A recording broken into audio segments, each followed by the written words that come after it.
Good morning विद्यार्थियों। भ्रूण विज्ञान एम्ब्रियोलॉजी चल रहा है बीएससी पार्ट सेकंड में।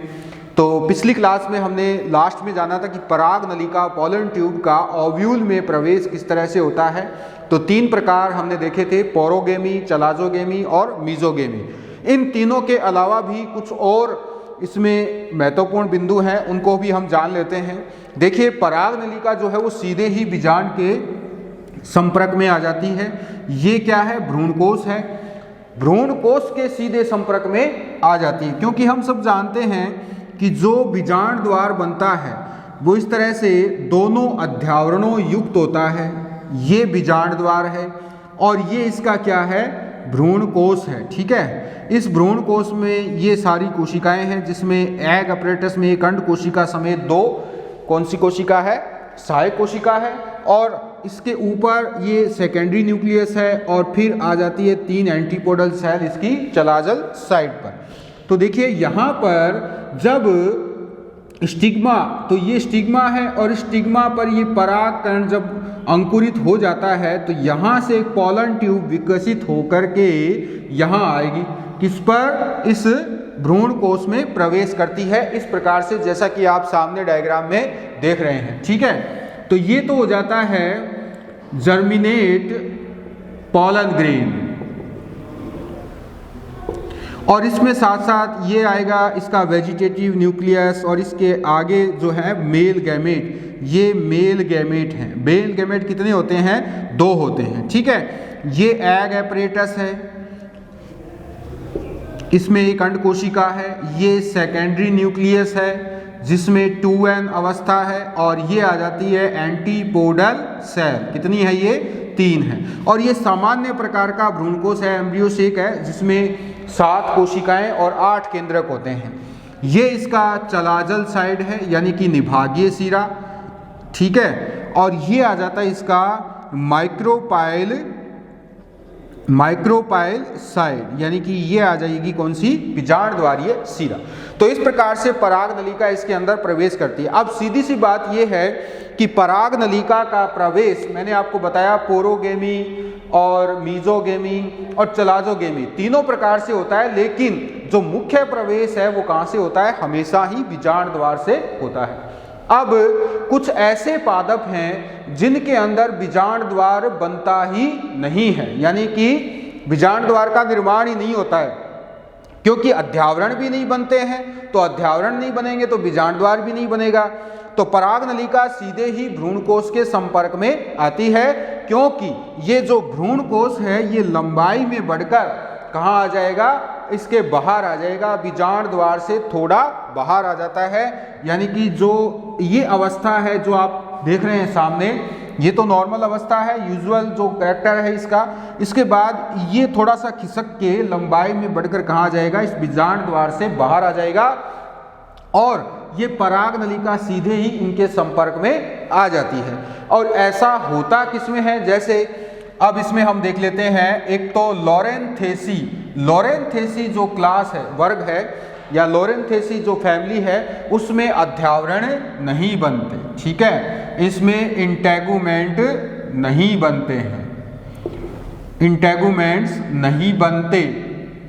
अतः अब होता क्या है? इंटेगुमेंट नहीं बनेंगे तो बीजांड द्वार भी नहीं बनेगा, तो अध्यावरण नहीं, इसमें अध्यावरण बढ़कर आ जाते हैं। सॉरी, इसमें क्या होता है? इंटेगुमेंट बढ़कर। ठीक है, इंटेगुमेंट क्या हो जाते हैं इसमें? दोबारा से देखिए, इसमें इंटेगुमेंट नहीं बनते हैं और आगे क्या होगा? अतः फिर बीजांड द्वार भी नहीं बनता है, अतः बीजांड द्वार भी नहीं बनता है। इंटेगुमेंट ही नहीं है तो बीजांड द्वार कहां से बनेंगे? तो फिर होगा क्या? तो भ्रूणकोश लंबाई में वृद्धि करके बाहर आ जाता है। इसलिए एम्ब्रियोसेक लंबाई में बढ़कर बाहर आ जाता है। ठीक है, बाहर आ जाता है, यानी कि ये जो एम्ब्रियोसेक है ये यहाँ आ जाएगा, इस प्रकार से ऐसी अवस्था आ जाएगी। तो ये सीधा ही पराग नलिका के संपर्क में आ जाएगा। इसी तरह से जो अकेशिया है, अकेशिया निलोटिका, अकेशिया अरेबिका, तो अकेशिया में भी बीजांड द्वार नहीं बनता है, अकेशिया में भी नहीं बनता है, ठीक है। तो अकेशिया में नहीं बनता तो पराग नलिका कहाँ से प्रवेश करती है? न्यूसेलस के शीर्ष भाग से प्रवेश करती है, यानी कि यहाँ से प्रवेश करती है इस प्रकार से। तो पोलन ट्यूब कहाँ से प्रवेश करेगी? चलाजोगेमी प्रवेश होगा, चलाजोगेमी प्रवेश करती है, ठीक है, क्योंकि बीजांड द्वार तो होता ही नहीं है। ये तो बात हुई इसकी। अब देखिए, हमने ये तो जान लिया कि भ्रूण कोश के संपर्क में कैसे आती है पराग नलिका, लेकिन पराग नलिका प्रवेश कैसे करती है भ्रूण कोश में, ये भी जानना जरूरी है। हमने अभी तक तो क्या जाना है कि बीजांड में कैसे प्रवेश करती है, लेकिन अब हम जानेंगे कि पराग नलिका भ्रूण कोश यानी कि एम्ब्रियो सेक में प्रवेश कैसे करती है। अभी देख लेते हैं कैसे करती है। तो देखिए, पराग नलिका एम्ब्रियो सेक में अंड कोशिका और सहायक कोशिका के बीच से प्रवेश कर सकती है, ठीक है। तो पोलन ट्यूब एम्ब्रियो सैक में एग सेल व सीने रिज्ड के मध्य से होकर प्रवेश कर सकती है। पहला बिंदु तो ये है। कैसे प्रवेश करती है अभी देख लेते हैं हम। देखिए, ये तो है, अब यहाँ देखेंगे हम, इसको इस तरह से बनाएंगे थोड़ा सा बड़ा। ये है अंड कोशिका, ठीक है, ये इसकी सहायक कोशिका। तो पराग नलिका कहाँ से प्रवेश करेगी? जब आएगी तो यहाँ से अंड कोशिका के बीच से, ये अंड कोशिका और सहायक कोशिका के बीच से, यानी कि यहाँ से ये प्रवेश करती है इस प्रकार से, ठीक है। अब सही समझ में आ जाएगा आपको। ये आप देख सकते हैं कि ये तो सीने रिज्ड है और ये है अंड कोशिका एग सेल। तो इन दोनों के बीच से होकर के ये प्रवेश कर सकती है। क्लियर? ये तो हो गई पहली अवस्था। अब दूसरी अवस्था, ये तो हमने जान लिया, ये पोलन ट्यूब एम्ब्रियो सेक में अंड कोशिका और सहायक कोशिका के मध्य से प्रवेश कर सकती है, ठीक है। दूसरी अवस्था क्या है? दूसरी अवस्था है कि एक सहायक कोशिका को भेदती हुई एक सहायक सेल को भेदती हुई प्रवेश कर सकती है। ये दूसरी अवस्था है। तो एक सहायक कोशिका को भेदती हुई जब प्रवेश करेगी तो ये जैसे सहायक कोशिका है, तो ये पोलन ट्यूब इसके अंदर से होकर के इस प्रकार से अंड जो एम्ब्रियो सेक है इसके अंदर प्रवेश कर जाती है। तो अंड कोशिका का इसमें कोई रोल नहीं होता है, ठीक है। इसके बाद तीसरा जो भाग है या तीसरी अवस्था क्या हो सकती है इसकी? पराग नलिका एम्ब्रियो सेक की भित्ति और सहायक कोशिका के बीच से प्रवेश कर सकती है। तो एम्ब्रियो सेक वाल व सहायक सेल के मध्य से प्रवेश कर सकती है, ठीक है। तो अब तीसरी अवस्था में देखेंगे हम, यहां से ये अंड कोशिका है, ठीक है, ये वाली जो अंड कोशिका है और ये सहायक कोशिका है।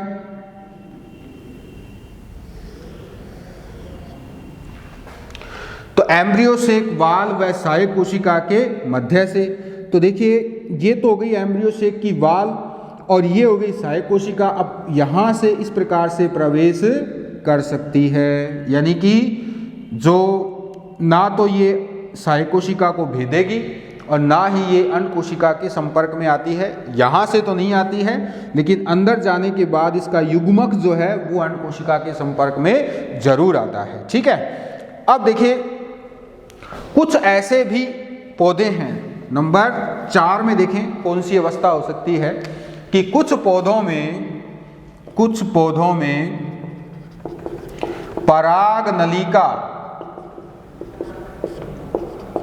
कुछ पौधों में क्या होता है कि पराग नलिका दोनों सहायक कोशिकाओं के बीच से जाती है परंतु किसी को भी हानि नहीं पहुंचाती है।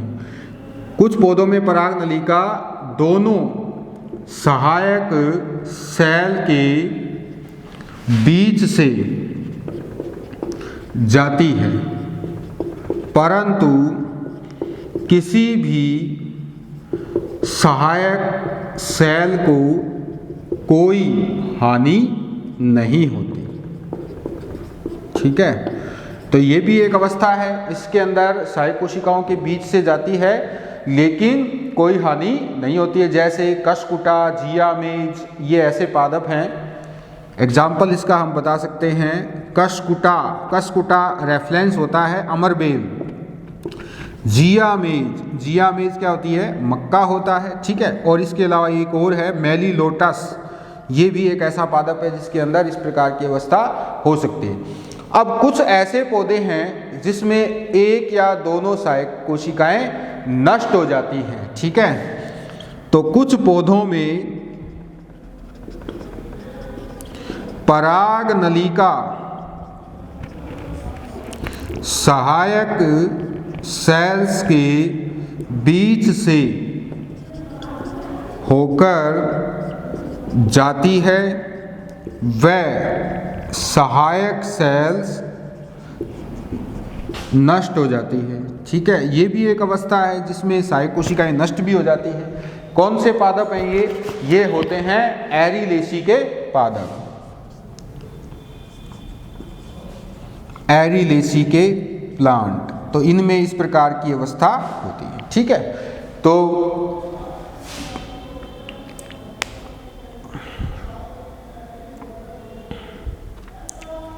ये अवस्थाएं हैं। पराग नलिका का किसमें प्रवेश है, ये भ्रूण कोश में प्रवेश है।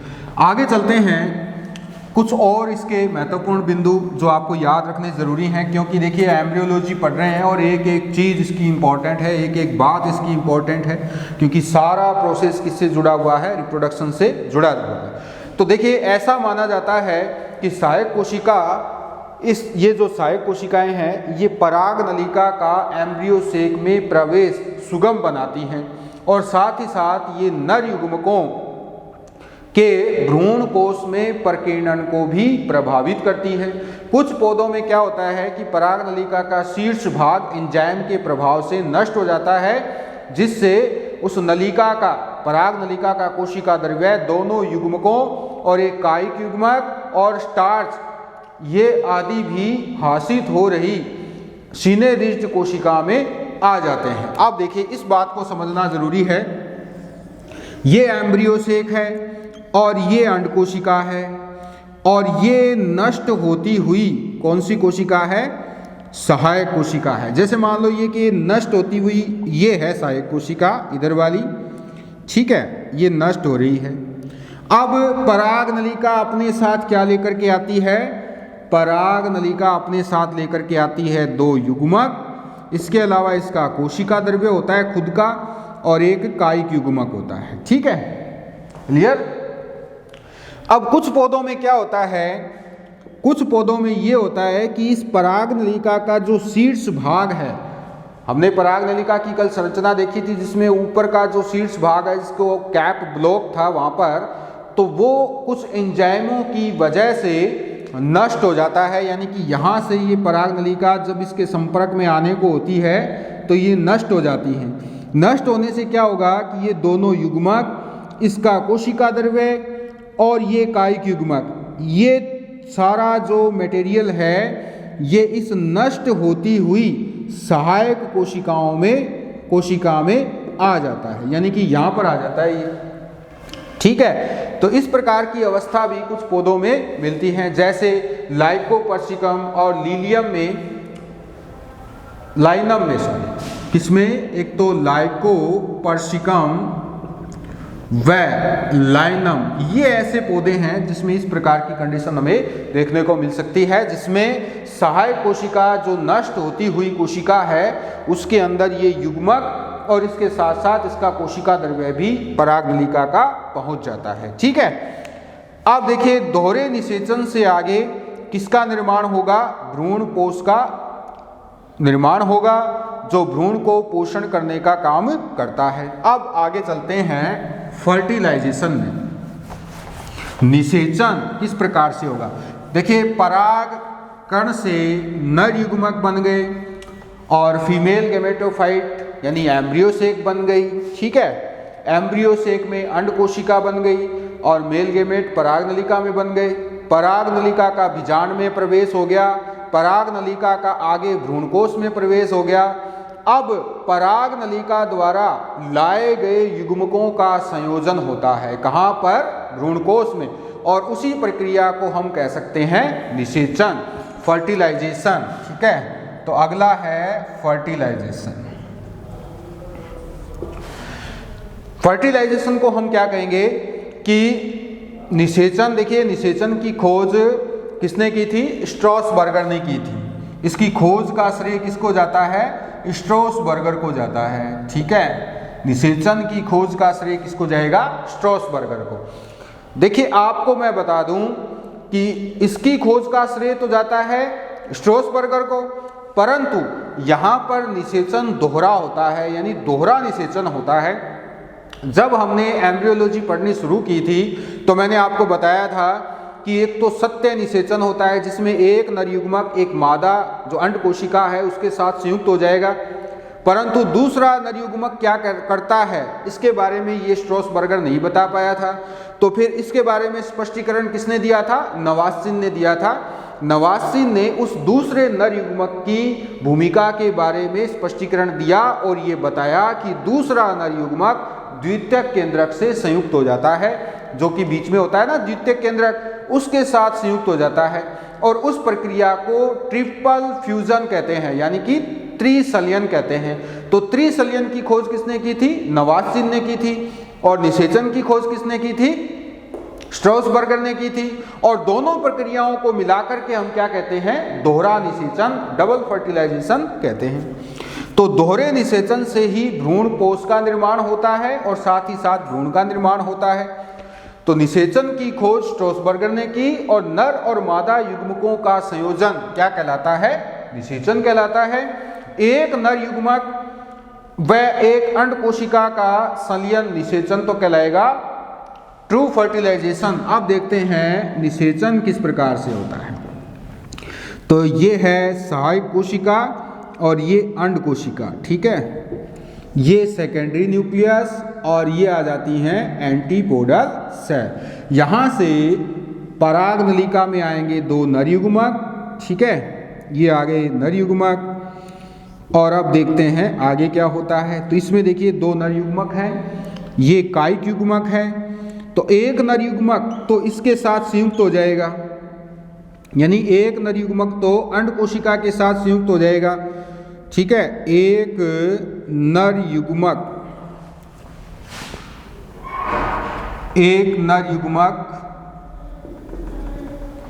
Plus egg cell. ठीक है, और ये प्रक्रिया क्या कहलाती है? ये कहलाती है ट्रू फर्टिलाइजेशन। यानी जब अंड कोशिका के साथ एक नर युग्मक संयुक्त होगा तो उसको हम कहते हैं सत्य निषेचन। ठीक है, अब दूसरा नर युग्मक, ये तो इसके साथ संयुक्त हो गया। अब ये दूसरा वाला जो नर युग्मक है ये इसके साथ संयुक्त होता है, जिसके साथ? सेकेंडरी न्यूक्लियस के साथ। ठीक है, तो एक नर युग्मक प्लस सेकेंडरी न्यूक्लियस। ठीक है, और इसको हम क्या कहेंगे? इसको हम कहते हैं ट्रिपल फ्यूजन। इसको हम क्या कहेंगे? Triple fusion. इसकी खोज किसने की थी? इसकी खोज किसने की थी? खोज की थी नवासिन ने। नवासिन ने इसकी खोज की थी और किसमें की थी? फ्रीटिलेरिया में की थी। फ्रीटिलेरिया, क्लियर? तो फ्रीटिलेरिया में नवासिन ने ट्रिपल फ्यूजन की खोज की थी। तो सत्य निषेचन से क्या बनता है आगे? देखते हैं। सत्य निषेचन से आगे बनता है जाइगोट, ठीक है। 2n कैसा होता है ये? 2n होता है। सत्य निषेचन से आगे बनेगा जाइगोट, जबकि ट्रिपल फ्यूजन से आगे क्या बनता है? या तो त्रिगुणित केंद्रक या प्राथमिक भ्रूणपोष कोशिका, इसको हम कह सकते हैं। तो एक तो या तो बन सकता है 3n न्यूक्लियस, इसको हम ये भी बता सकते हैं, या हम कह सकते हैं इसे प्राइमरी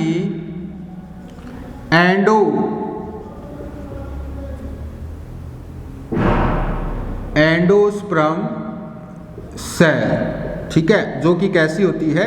3n होती है। क्लियर? इस प्रकार से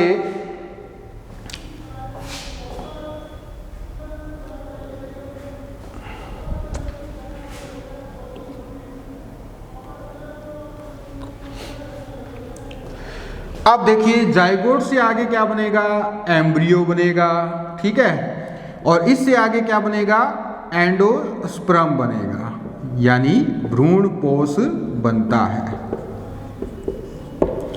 ये हो गया भ्रूण और ये हो गया भ्रूणपोष, ठीक है। और दोनों प्रक्रियाओं को मिलाकर के, ये जो दोनों प्रक्रिया है, इन दोनों को मिलाकर के कहते हैं डबल फर्टिलाइजेशन, यानी कि दोहरा निषेचन। आगे बात समझ में? तो दोहरा निषेचन क्या है? एक सत्य निषेचन और उसके साथ साथ दूसरा निषेचन कौन सा? Triple fusion. दोबारा से देख लीजिए, निषेचन की खोज की थी स्ट्रॉसबर्गर ने, किसमें की थी? पॉलीगोनम डाइवेरिकेटम में की थी। इसमें एक नर युग्मक एक अंड कोशिका के साथ संयुक्त होकर के सत्य निषेचन द्वारा जाइगोट बनाता है और जाइगोट से आगे एम्ब्रियो का विकास होता है, ठीक है। दूसरा जो है सत्य निषेचन के अलावा एक ट्रिपल फ्यूजन भी होता है, जो कि सेकेंडरी न्यूक्लियस के साथ दूसरा नर युग्मक जुड़ने से होता है।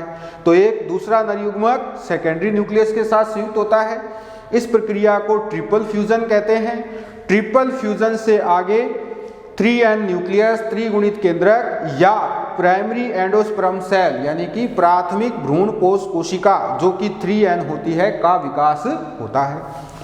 जो ट्रिपल फ्यूजन है उसकी खोज नवासिन ने की थी फ्रिटिलेरिया में।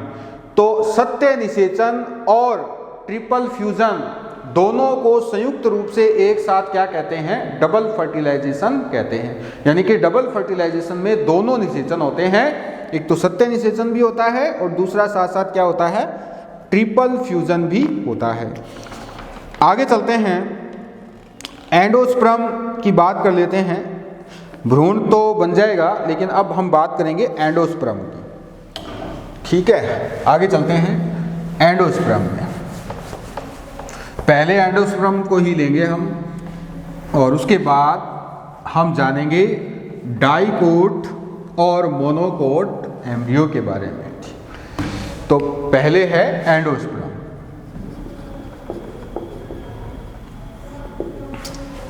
तो भ्रूण को पोषण देता है कौन? एंडोस्पर्म।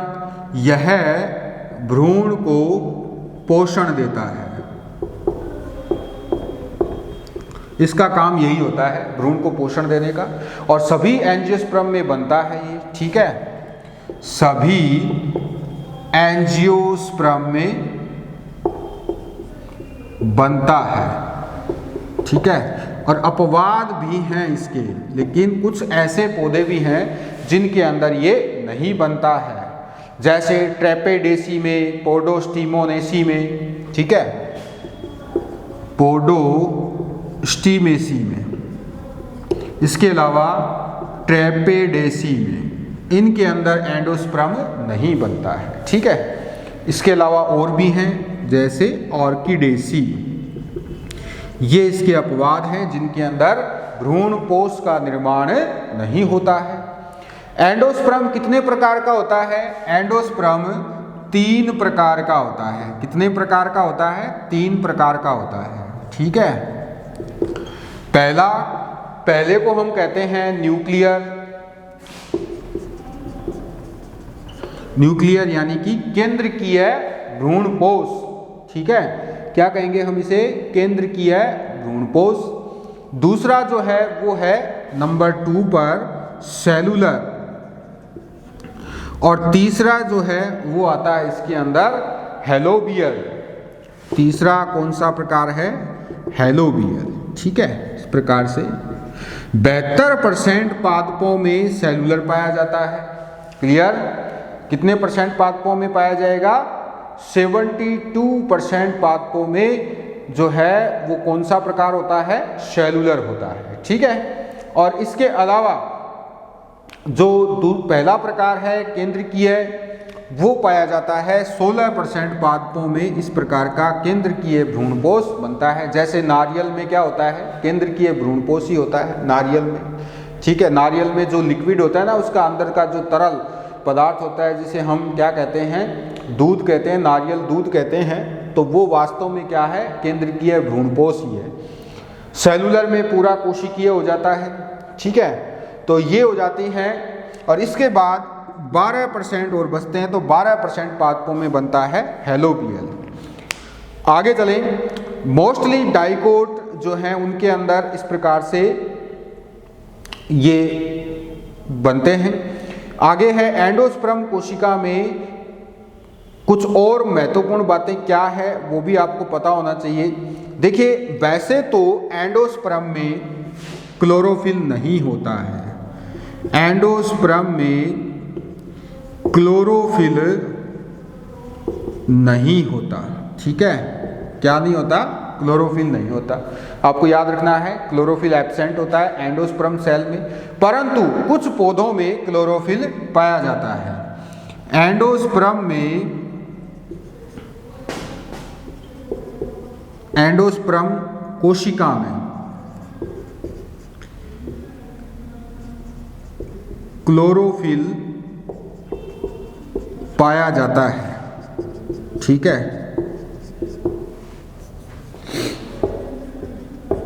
कुछ पादपों की एंडोस्पर्म कोशिका में क्लोरोफिल पाया जाता है। कौन कौन से ऐसे पादप, जैसे क्रीनम है, विस्कम है, रेफेनस है, मैथिनियोला है।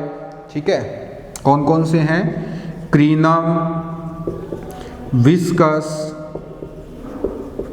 मैथिनियोला और रेफेनस, इनके एंडोस्पर्म कोशिका के अंदर क्या पाए जाते हैं, क्लोरोफिल भी पाए जाते हैं। ठीक है, तो ये हमने अभी तक देखा है। तीनों प्रकारों के बारे में हम जानेंगे और विस्तार से कल की क्लास में। तो आज के लिए बस इतना ही। Thank you.